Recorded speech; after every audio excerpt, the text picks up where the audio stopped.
Assalamualaikum warahmatullahi wabarakatuh. My name is Atikah Binti Azhar. In this video, I would like to share about plant propagation. Plant propagation is the process of creating new plants.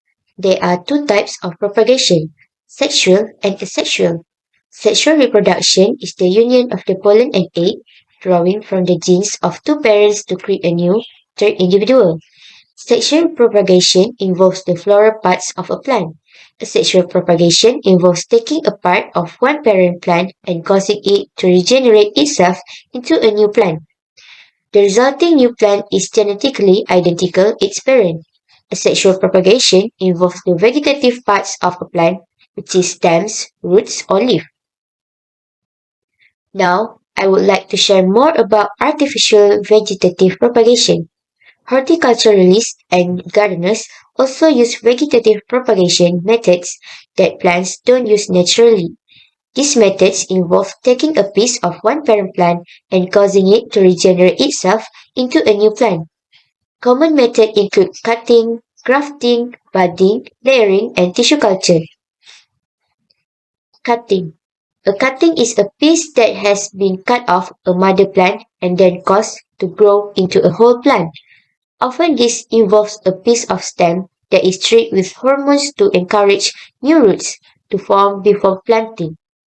Sometimes root cutting with buds on them will produce new shoots when pressed directly into soil. Grafting and budding.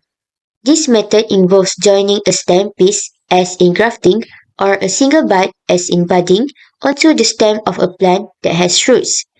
The stem piece or bud is called the scion, and the plant with roots is called the rootstock. Grafting is commonly used to produce fruit trees, sometimes with more than one variety of the same fruit species growing from the same stem. Layering. It involves encouraging root development on a stem while the stem is still attached to the parent plant. There have two types of layering include mound layering and air layering.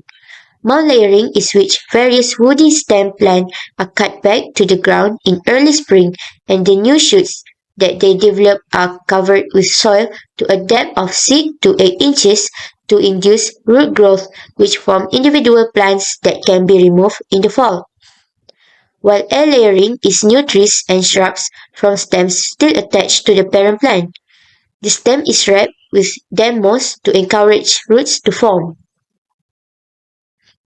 Tissue culture. Using tissue culture, sometimes called micropropagation, tiny fragments of plant are treated with plant hormones in a sterile growing medium. The hormones stimulate the growth of a callus from which a new seedling can grow. This method is used to produce large numbers of identical seedlings.